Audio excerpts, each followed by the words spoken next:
dabara biraan naqee baatii jaha wahiin dhokadhee maaliif jennaan jara jaruma keessa dhokattaa bara. ድንጋይ ጠርቦ በጣዖት ሲያምኑ ጥንት የነበሩ ኦሮሞዎች አንድ አምላክ እንዳለ ያውቁ ነበር።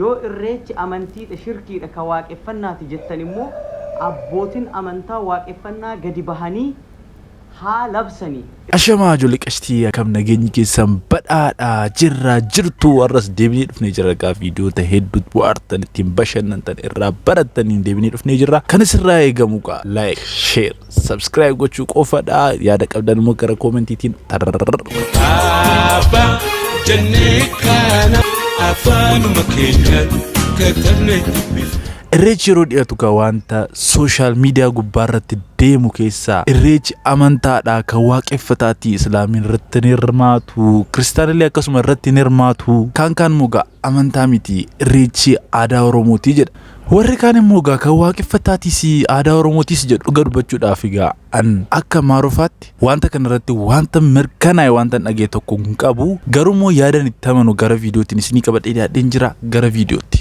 ጥንታዊ ስልጣኔ ያላቸው እነ ሮሞች፣ ግሪኮች፣ ግብጾች፣ ቫይኪንጎች፣ አረቦችና ቻይኖች ሳይቀሩ ድንጋይ ጠርቦ በጣዖት ሲያምኑ ጥንት የነበሩ ኦሮሞዎች አንድ አምላክ እንዳለ ያውቁ ነበር። እሱንም ዋቃ ነበር የሚሉት። እስልምናና ክርስትና እየተስፋፋ ሲመጣ ሌሎቹ ኦሮሞዎች እስላም ሲሆኑ ሌሎቹ ደግሞ ክርስቲያን ሆኑ። የቀሩት ደግሞ ዋቄፈታ ሆኖ ቀሩ። ዋቄፈታ እምነት ተከታይ ለሆኑ ኦሮሞዎች ኢሬቻ እምነታዊ ባህላቸው ነው። እስልምናና ክርስትና ተከታይ ለሆኑ ኦሮሞዎች ደግሞ ባህላዊ ባህላቸው ነው። ለምሳሌ አንድ ሙስሊም ወይ አንድ ክርስቲያን ኢሬቻ ቦታ ሄዶ የግዴታ አንድ ዋቄፈታ እምነት ተከታይ ያለው ኦሮሞ ማድረግ ያለበትን ነገር ማድረግ አይጠበቅበትም። አንድ ሙስሊምም ሆነ አንድ ክርስቲያን ኢሬቻ ከእምነቱ ጋር በማይነካካ መልኩ ማክበር ይችላል። ለምን? ኢሬቻ የማመስገኛ ባህል ስለሆነ። ያ ኦሮሞ ኡመተ ጃለተማ ኡመተ ከበጀማኮ ani kanan jedhe irreecha namni kan dhaqu akka aadaa Oromoo tiksutti akka seenaa abbootii keenya itti fufsiisutti akka qabsoon Oromoo eessa gahee wanti Oromoon irra jiru oli bulii Oromoo akkaataa jiruuf jireenyaa waan naannoo tokko keessatti ta'e ka tokko keessa hin jirre eddoo itti wal hubatan eddoo ganna waan galaanni guuteef dhaquu hin dandeenye jecha eddoo itti wal qunnamee Oromoon aadaa isaa itti fufsiisatu malee amantii miti irreechi jecha yoo irreechi amantii shirkiidha ka waaqeffannaati jettan immoo abbootin amantaa waaqeffannaa gadi bahanii haa labsanii irreechi amantii waaqeffannaati warri irreecha dhufe hunduu baga eddoo waaqeffannaatti baga dhuftan jedhanii gaafsan irraa dhaabbanna yaa Oromoo dhiisaa aadaa keenya haa tiiksinu duudhaa Oromoo haa guddisnu. Viidiyoo lamman ilaaltan kun gaa yaadan qabu sirriitti naa ibsaniiru jechuudha. Warri kana malee yaada kan biraan qaba jettan immoo gara koomentiitiin naa barreessaa irratti wal mari'annaa jechuudha. Gara viidiyoo keenya arra nama bohaarsan nama bashannansiisanitti dabarra jechuudha amma immoo. Obonko uummata isaaf jedhee obonko uummata isaaf jedhee obbo adii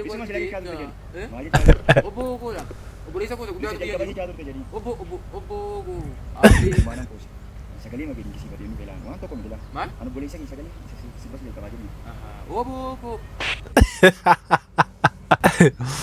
modern milishaa ay xurumatti leenji'aa jiru jechuudha jarri kun. Danicha sanyii goota yootu kalooleessa golaachuu beeku. Isa qolachuu. Yootu kalooleessa golaachuu beeku.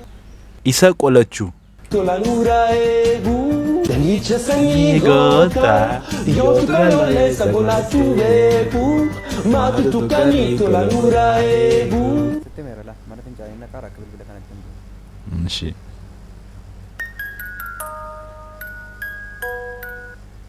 Hello, Parinako. Udah negara ya rodo.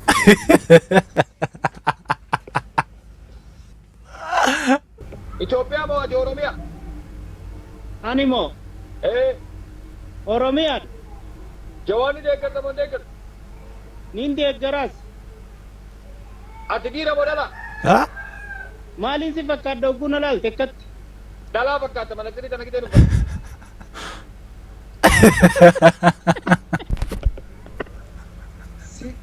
Maalin si fakkaata ogguf kan nalaal? Dhalaa fakkaattaa jinjaa ujjiraame ati maal fakkaata? Laatiin bal'aan.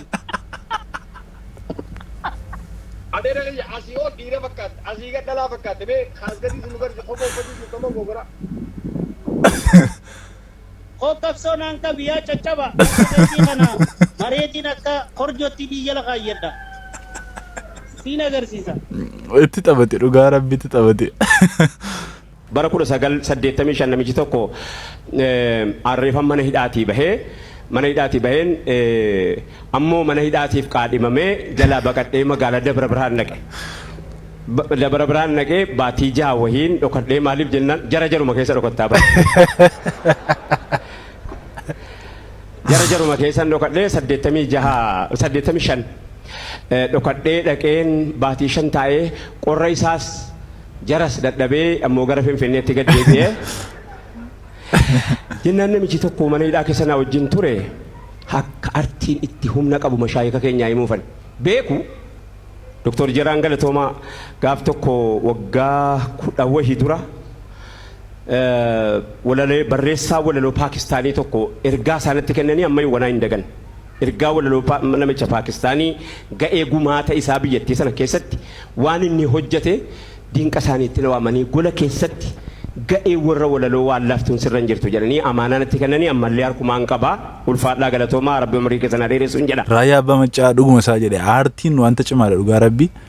Beetugaa Ustaaz Raayyaa Abbaa Maccaa nashiidaan isaas qabsoo cimaa qabsa karaa nashiidaatiin qabsoo cimaa wanta uummata isaa keessatti dararaa cimaa uummata isaa irratti ga'e karaa nashiidaatiin amantiidhaan wal quunnamsee haala ajaa'ibaatiin kan inni nashiidaa dalagu kanaafuu hundi Oromoo nashiidaa isaan dhaggeeffata baay'een jaalladhan illee. Kananiyye kiniini maal godhanii? Biqilsan. Biqilsan. Liqimsan. Eeshi bishaan maaliidhaan dhuganii? Kiniinanii dhugan. Lakki bishaan maaliidhaan dhugan? Maaliidhaan qabatanii dhugan? Maaliidhaan qabatanii dhugan? Burcuqqoo. Maaliidhaan burqichoodha. Burqichoo. Eeshi gizeen fincaan nama qabee eessa dhaqanii? Shimbiteetii. Shimbiteetii. Shimbiteetii. Namatti tolti. Kufakaas kummeeka kufakaas. Kufakaas. Jaartiifin galcha. Maqaan isaanii sirrii garuu afaan Oromoodhaan maaloodha koomentii jalatti naa barreessaami. Ta'eedhaan kanaan na sossobdi halkan.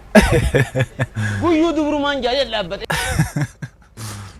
Guutummaa viidiyoo kanaa gaa Roora Stew jettanii sarchi gootanii yookaan immoo liinkii isa diskiripshinii jala isinii kaa galtanii ilaaluu dandeessu. Ayyigaa maatiiwwan chaanaalii kiyyaa araan tanaaf viidiyoota hedduutti bu'aartottiin bashannantu shaashambaa jettu jedhee isinii qabatee dhiyaate kana fakkaatu turanii. Aga viidiyoo kan biraa wajjin walitti deebinutti gaa out sin jaalladha. Like, share, subscribe gochuu akka hin daganne. Abba jennee kana afaanuma keenyaan katabnee dubbifna. Abba jennee kana afaanuma keenyaan katabnee dubbifna.